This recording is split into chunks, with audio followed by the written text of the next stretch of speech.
So I always start our Q&As out with this question. You know the one that I love to ask Yeah, you. yeah.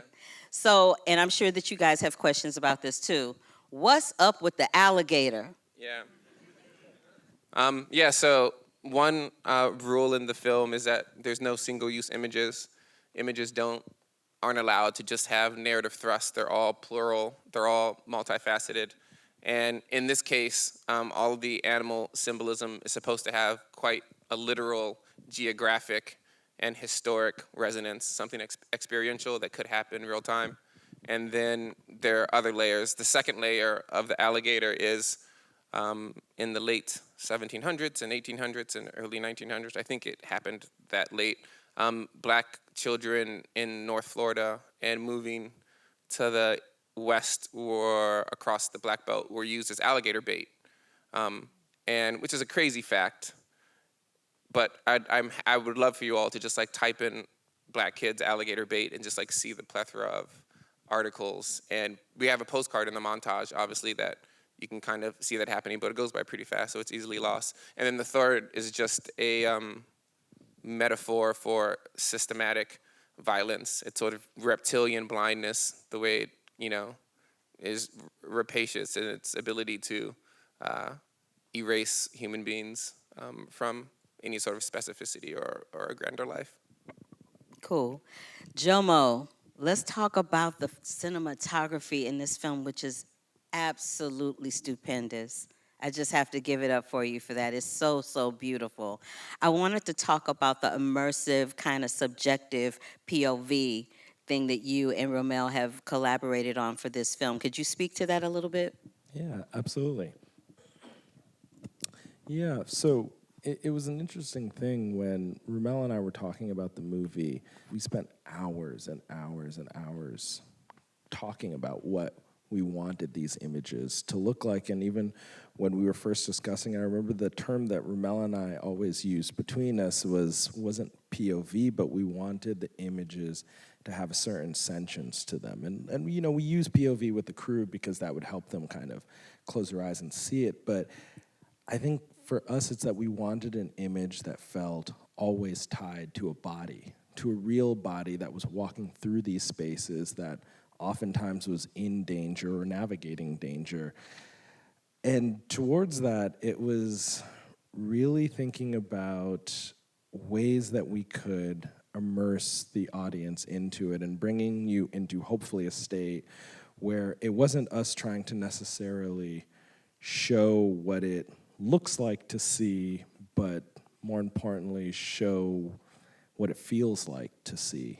And towards that, it's like, simple things where we did a lot of camera tests where, if you're thinking about, okay, well, how would I create an image of what it feels like to see as a human, you might gravitate to something like a Steadicam, but then you look at it and it feels a bit ghostly, it feels a little disconnected, and again, we wanted it to feel present inside the scene. So then it was trying things like strangely handheld felt really present, even though technically handheld doesn't actually express the way that we perceive stabilization and motion in our brain, in our bodies.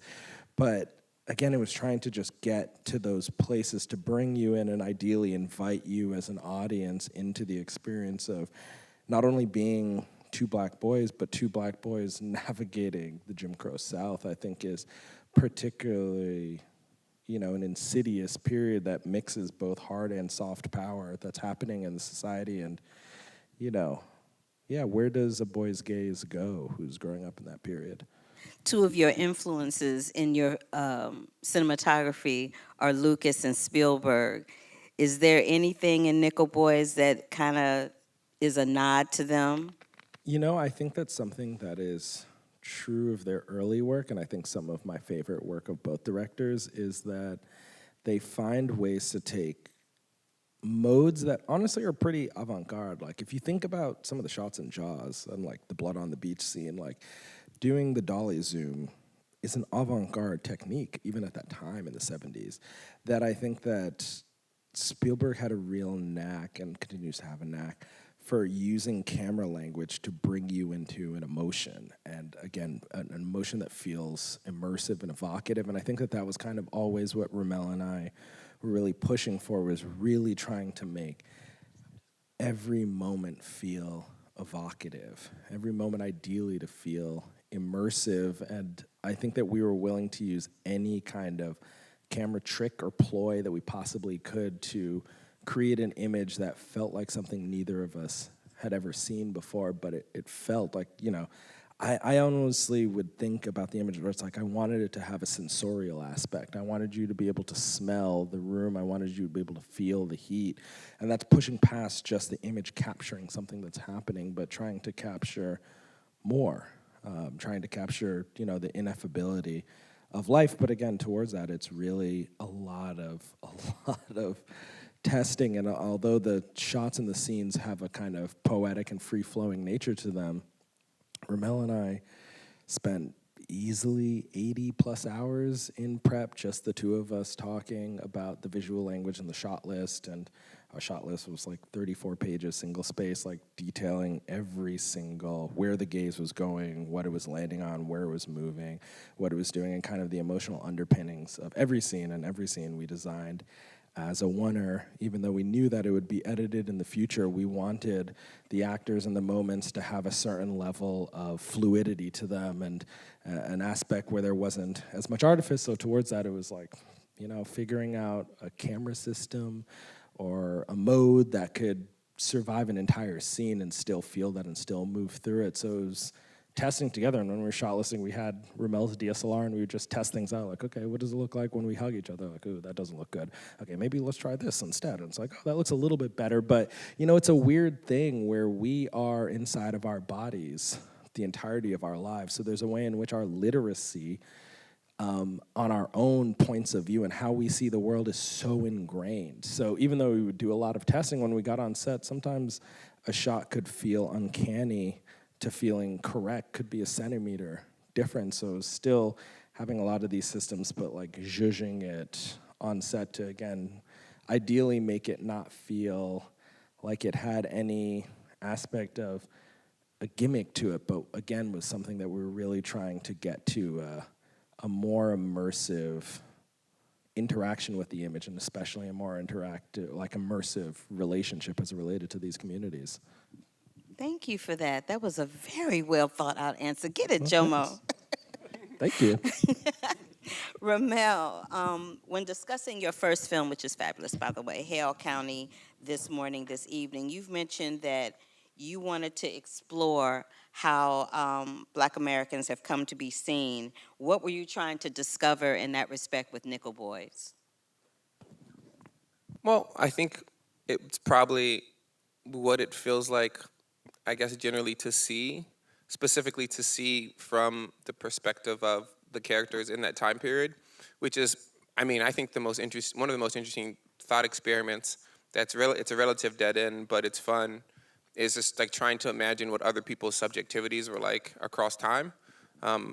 It's not something that you traditionally do in cinema, which is, grant the person who is a historical character or a historical figure the centrality of having the world relatively revolve around them, while also not having the world be contingent on them. Cinema does a thing where you fundamentally learn about, and you all know this, but I'll say it anyway because I have a mic. Cinema, you learn about people through watching their behavior. And that, to me, to go back to Hale County, is there's like some sort of weird judgment capable in that process, because at all times I feel like, at least for myself, you're like, I would do that or I wouldn't do that. That's something they should have done. That's something they shouldn't have done. It's their fault, like they take responsibility for it. I don't know if you all have seen Hale County this evening, but one thing I wanted to do in that film was completely remove all decision-making, the viewer seeing Daniel and Quincy make decisions. Because if you don't see them make decisions, then you're forced to just contend with what happens to them. And it's a different form of, character attachment. And in Nickel Boys, what we wanted to do was, align the audience's like perceptual encounter with the world and the film with the characters, which seemed like a way to force a person to encounter the world as they do and not be outside of them, of course, and go to judgment. And it may seem, it almost sounds semantic, but to me, there's like a huge difference between the world happening and you being like an active agent in it or something. I don't know if that last one made sense, but that's kind of what we were trying to do. It makes sense. It totally makes sense. I'm going to ask you one more question before we take questions from the audience. I'm so glad we're going to open it up to the audience. Yes, we're going to open it up to the audience. Are you excited? I'm excited. Yeah. I hope you guys come with some really good stuff because, we like good stuff. Of course they do. It's the AFI FEST. What are you talking about? I want to ask you one more question before we throw it to the audience. I want to talk about the repurposed archival footage because there's quite a bit of it, and some of it goes like instantaneously in a flash. How much of that time did you have to spend pulling all of that footage together for this film? Yeah, what a laborious process. We had 3 archival producers. The primary archival producers is a woman named Allison Brandon. And then like 2 of my brightest students, one was Gala Prudent, who started the archival research under Allison, and the second was Alex Westfall. And it was a 4.5 year process, which is wild to think of the amount of archives we've looked through for moments that you saw in there that are a bit interstitial. Like a core idea behind the archival use was like, is it possible to sort of rescue people from the archive?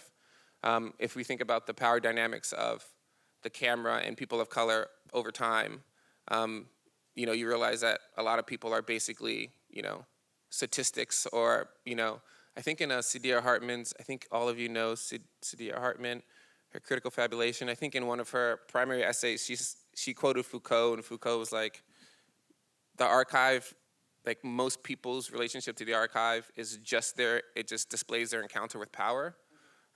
They're just used for a news footage or for whatever. And so we're looking for moments in which people, you could you're watching this moment in time, and then like someone like looks at the camera, and then you're like, oh, I see you. It was the first time I saw you in this entire thing. Like take that out and then give it a new context in this space, which is a working idea of ours, was to how do you make like the most contemporary archive with the most high-tech equipment, with relatively forward-thinking subjective camera to just present an alternative view of what it means to be poetically centered as a Black person and to iterate the reality from that vantage point.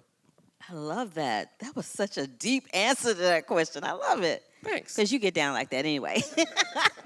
I'm going to throw it to the audience. Does anyone have a question? I see a hand right there in the middle. No Someone's one's allowed coming to you leave with a either. mic. You can't leave. I'm just kidding. Hello, sorry. Hi. First of all, the movie was absolutely beautiful. I think the POV thing is a risk, and I love that you took it because we need more, experimental film like that, especially coming from Black Black creators. What I wanted to ask was about the space footage, the outer space footage, specifically the moon and all of that. How did it connect for you to the overall narrative? I can give answers to all the questions, but I hope that doesn't ground the person's curiosity into what that thing is, because there's genuinely nothing that is single use. No idea in this thing is supposed to be as fully formed as it may sound when I say it. But the space footage one has, it gives you access to a historical timeline as to what was happening when these boys were going through this. But I think more profoundly, thinking deeply about what it would be like for, myself, who grew up super middle class with all of the things all the love that Elwood had. Like, I can't imagine what it would be like to grow up in the 70s with this absolutely incredibly devastating racial system, and to be a human being who's touching grass for the first time, like seeing butterflies, like having the sun burn your skin a little bit, like all the things that we know when you encounter for the first time being like, wow, I'm a thing in the world and I have agency. And then also seeing some of the most incredible things humankind has been able to conceive, which is, leaving the stratosphere, going up, and then like walk outside and have someone poke a cane in your stomach. Like that contrast, it's unbelievable. It produces psychosis. It produces a cultural psychosis. I think that every person, especially in those times in which the contrast between what we're seeing as technological advancement and then the sheer base, vile nature of the concepts that we use to control and limit human potential, like those people, they should think the world is fantasy, and fantasy is completely possible, because how is that contrast possible, So having those types of, having it be visual and the guys twirling in space, and then it's kind of a way to hopefully put that tension and confusion into the minds of the audience to help push our interior process of our characters forward and center. One of the things that was so striking was just the ending and how that played with our relationship to the images. We thought we were watching one movie, but then now if any of us were to watch this again, we'd realize we were watching another movie. And I just wanted to ask, did the cinematography, the very POV-centered idea, did that come from this original ending? Did that inform the decision, since it lures us into, in a certain way, a slightly different sense of intimacy, only to reveal the actual intimacy at the end? I just wanted to know if that informed the POV of the film. Yeah, I think that, one of the first conversations RaMell and I had was RaMell saying that he wanted the movie to be POV. And then kind of from that place, we kind of were looking at the script and kind of talking about the emotions in the script, each scene, each moment, what we were trying to get out of it. And then it came to some of the stuff of adult Elwood in the future. And again, the conversation kind of became, okay, well, what is perspective to a person who's undergone this level of trauma? And what's the nature of trauma? And what's the nature of a human brain when they're thinking about themselves under trauma? And I think that that's kind of what ended up having us kind of think about SnorriCam as a possibility. But again, it was having those conversations, and it's like, we tested Snorri cams, we had remote heads on dollies underslung in front of the actors when I was running it in mimic mode in the next room, so I could look down on my body and the camera would look down on the actor's body. So there were a lot of different things that we were testing out, and I remember when we both saw the Snorri cam footage in the theater after the camera test, and it felt right. It quite literally, it just felt like it was some of the conversations we had been having around those ideas around trauma and those ideas around kind of displacement. And yeah, there was something just so interesting to me about SnorriCam, where, traditionally we see SnorriCam in action movies, it was used in Requiem for a Dream. But it's the small things in this movie that I find really fascinating when I look at it, where it's like, what does it look like seeing a hug in SnorriCam? Like in the bar scene when Chicky Pete hugs him, where where the camera almost feels the motion of the two bodies coming together. I think that really does something for me. And I remember us testing a few things, testing running, testing interacting with the SnorriCam, and yeah, there was just something that felt evocative about it. Well, unfortunately, we're running out of time, and I can't. One more question. You want one more question? Yeah. One more? Okay, one more. What was your decision into what do we see and what do we not see? Because that's such an important thing, I feel, throughout the film, about it's perspective, but also what we don't see everything. And I'm just curious, what was decision making in what we get to see and what is left in our minds? Yeah, I'm really glad you asked that question. Yeah, so I think most of you probably know that the Coulson's book Nickel Boys is based on, its source material is a book called Boys of the Dark, which is a nonfiction account of the coming to terms, if they've come to terms fully with it, of the Dozier School for Boys Academy. I think it was an academy or reform school, yeah, in North Florida that closed in 2011, and bodies began to be exhumed in 2013. The main document for source material is called the Dozier Report. I think it was done by the University of Florida. It's like the 70-page forensic document that details exactly where bodies are found, the items, and yeah, it's a really deep dive. And as you can see, we used a bunch of those images and diagrams. All of those were true. And we decided really early on, probably the first decision, aside from POV, was that we weren't going to show the violence that happened to the boys. In fact, we actually made a pact to not show 1 ounce of violence, not even one punch in the boxing fight. We wanted to shoot all of the audience and, look at Elwood's perspective of people, and then, the audience, and then Turner's of the fight, but only through his feet. That decision, I imagine you all know, is because of the sort of the deluge of images we have of people having acts of violence happen to them, specifically Black folks. I think one thing I love to quote when someone asks about the desire to not show the trauma in typical ways that filmmakers have in the past, I would say often by necessity, because people are still in disbelief that these horrors were so commonplace across time and are commonplace currently. There's this Zizek, sorry for quoting a pop philosopher, but I like the guy, Some mannerisms are a little bit questionable. Just kidding, Zizek.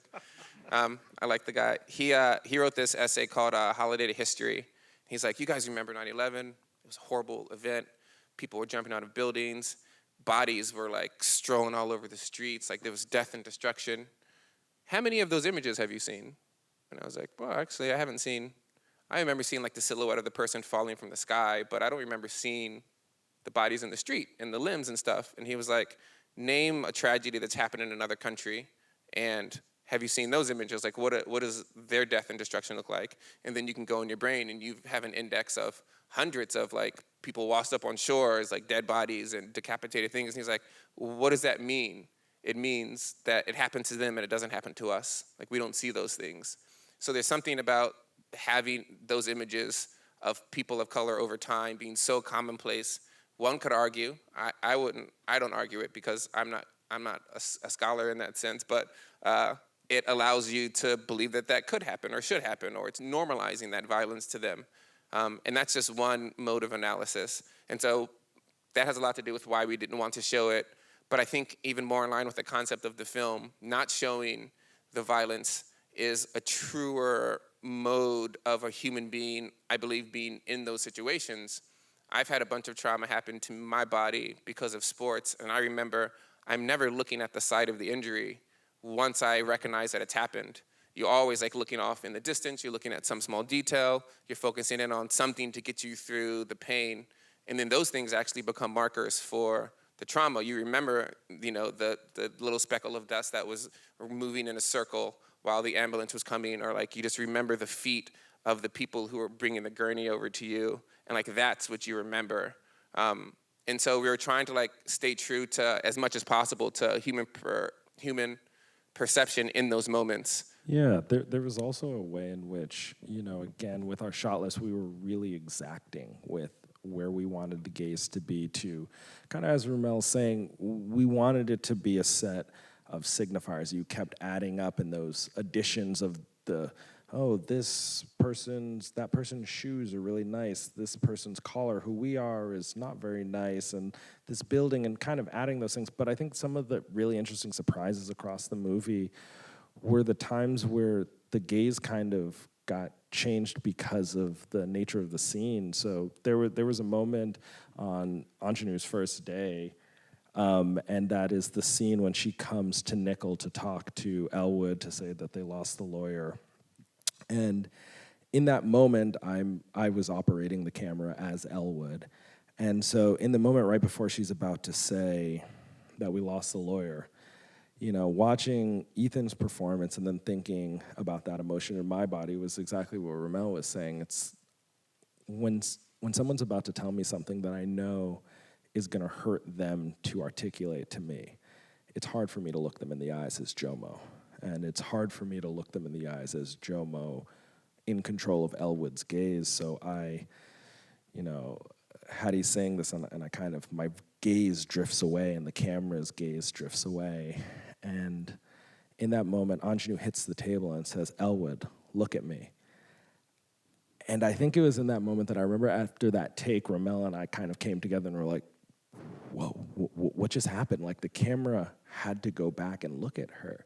There was something that it was in that moment that I think point of view or sentient perspective really kind of came alive in a very different way, because actually it isn't just that the camera's inside the scene, it's that the camera fundamentally can be affected by the actors in that scene and their reactions. And it was from that moment forward as a cinematographer that, there was kind of this blurry line between cinematographer and scene partner and actor, because I needed to be vulnerable. I needed to be listening to my other scene partners, and I think, thankfully, Brandon, Ethan, and Anjanou and the other actors were so open to bringing me in, but it's a different relationship as a cinematographer. In the movie, when you see, Hattie hug the camera, that's me she's physically hugging. And I think that changes the way that you construct an image. I think that changes the way you shoot an image when you, as the camera person and as the camera, are quite literally experiencing the scene in the same moment with the actors, with ideally the same level of vulnerability and presence. Those are just moments where the gaze, we might have thought the gaze did one thing, but when we were inside the scene with real actors, with real people who are giving of themselves and present in that moment, the gaze is forced to change. Yeah, before we let y'all go, I just want to tell you that Nickel Boys, for me personally, is one of the most gorgeous, beautiful, visceral cinematic experiences I've had in quite some time. And I would be remiss in letting you go from this discussion without expressing that to you. And I'm sure that the people watching that have watched the film this evening would concur with me and tell you the exact same thing. Having said that, I want to thank Jomo Fray, the cinematographer for Nickel Boys, the director, RaMell Ross, for having this discussion centered around it for the AFI FEST 2024. Thank y'all so much for coming out. Thank you, guys. Thank you so much.